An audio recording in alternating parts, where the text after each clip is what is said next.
전능하사 천지를 만드신 하나님 아버지를 내가 믿사오며 그 외아들 우리 주 예수 그리스도를 믿사오니 이는 성령으로 잉태하사 동정녀 마리아에게 나시고 본디오 빌라도에게 고난을 받으사 십자가에 못 박혀 죽으시고 장사한 지 사흘 만에 죽은 자 가운데서 다시 살아나시며 하늘에 오르사 전능하신 하나님 우편에 앉아 계시다가 저리로서 산자와 죽은 자를 심판하러 오시리라.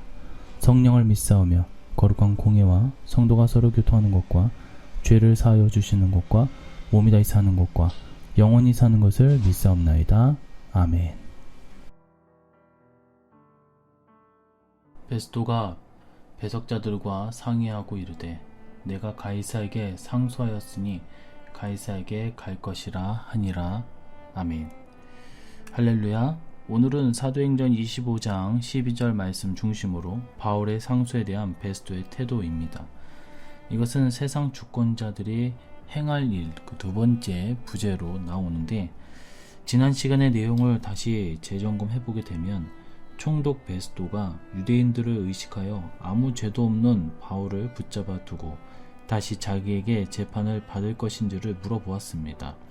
이에 바울은 자신이 아무런 죄도 저지르지 않고 죄가 있다면 죽기를 사양치 않을 것이라고 했습니다. 다른 한편으로 이처럼 진척되지 않는 그릇된 재판 양상 가운데 바울은 자신이 로마 시민권자로 가이사에게 직접 재판을 받겠다라고 하였음을 확인하였습니다. 이러한 바울의 요구에 대한 베스도의 태도가 오늘 본문의 내용입니다. 이제 그 내용을 상세히 우리가 확인해 보고자 합니다. 첫 번째로 배석자들과 상의하였다.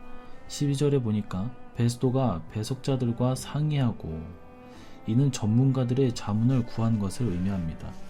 본문 중에 배석자들은 헬라어로 쉼블라온이라는 단어를 쓰는데 상담, 회의, 의회 등을 의미하며 당시 베스도 법정에 있었던 전문가 그룹을 지칭한다라고 생각할 수 있습니다. 이들은 의회의 판사들, 법 전문가들, 그리고 총독의 고문들로 이루어졌다라고 합니다. 민수기 10장 31절의 말씀을 보니까 모세가 이르되 청하건대 우리를 떠나지 마소서. 당신은 우리가 광야에서 어떻게 진칠지를 아나니 우리의 눈이 되리이다. 성경은 일반 은총 차원에서도 중요한 지식과 지혜를 가르칩니다. 독단적으로 무언가를 함부로 결정하는 것보다 주위 사람들과 상의와 협의 과정을 중요시하고 그에 따라 범사를 행할 것을 가르치고 있습니다. 베스도의 이 같은 모습도 일반 은총 삶의 중요한 방향을 가르쳐 주는 것이다 라고 할 수가 있겠습니다. 두 번째입니다. 가이사에게 상소했으니 가이사에게 갈 것이라고 했습니다. 12절에 보니까 베스도가 배석자들과 상의하고 이르되 네가 가이사에게 상소하였으니 가이사에게 갈 것이라 하니라. 이는 합법적인 재판 절차를 그대로 따르게 했음을 뜻합니다. 베스도는 배석자들과 상의하여 바울의 항소에 대해 다루었고 이를 타당하다고 여겨서 그대로 가이사에게 상소하게 해줍니다. 사도행전 23장 10절에서 11절 말씀을 보니까 큰 분쟁이 생기니 천부장은 바울이 그들에게 찢겨질까 하여 군인을 명하여 내려가 무리 가운데서 빼앗아 가지고 영내로 들어가라 하니라. 그날 밤에 주께서 바울 곁에 서서 이르시되 담대하라. 네가 예루살렘에서 나의 일을 증언한 것 같이 로마에서도 증언하여야 하리라 하시리라. 바울의 이 재판의 본래 시작은 그가 체포된 것을 기점으로 합니다. 그때 바울은 예루살렘에서 예수님께서 예루살렘에 같이 로마에서도 증언해야 한다는 사명을 받게 됩니다. 이 때문에 그는 로마로 가서 항소하겠다 했고 그 뜻이 마침내 그대로 이루어진 것입니다. 육적으로 베스도의 판결, 상소의 허락은 법적 절차를 밟아 이루어진 것입니다. 하지만 그 이면에는 바울에게 주님께서 주님을 주시고 이를 이루시는 역사가 펼쳐져 있습니다. 우리는 성경을 보며 이러한 구속사적 사명의 역사를 항상 볼 수 있어야 될 줄로 믿습니다. 바울이 눈에는 어떻게 해서든 가려고 육적으로 힘썼지만 가지 못했습니다.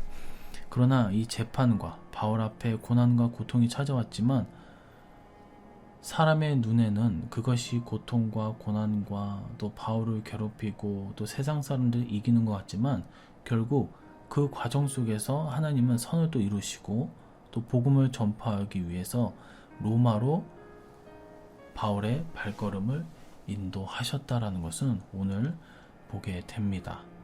저와 여러분도 잠시 잠깐 이 땅에서의 고난이 찾아온다 하더라도 결코 실망하지 마시고 우리가 바울이 보여주었던 그 믿음의 그 행보와 어떤 그 가르침을 따라서 우리도 나아갈 때에 이 고난이 비껴나가고 그리고 뒤돌아보았을 때 그 고난을 통해서 더 큰 하나님께서 축복을 주시고 또한 더 큰 사명을 주시고 우리를 사용하시다라는 것을 깨달으시는 저와 여러분이 되시기를 주님의 이름으로 간절히 축원해 드리며 기도하도록 하겠습니다. 하나님 아버지, 오늘 말씀을 통해서 바울이 마침내 로마로 가는 길을 열게 되었습니다. 사람들에게 혹독한 고난과 고통을 당했지만 그 가운데서도 하나님의 섭리 가운데에 복음을 더욱더 크게 전파하는 도구로 사용하셨음을 오늘 말씀을 통해 다시 한번 깨닫게 됩니다.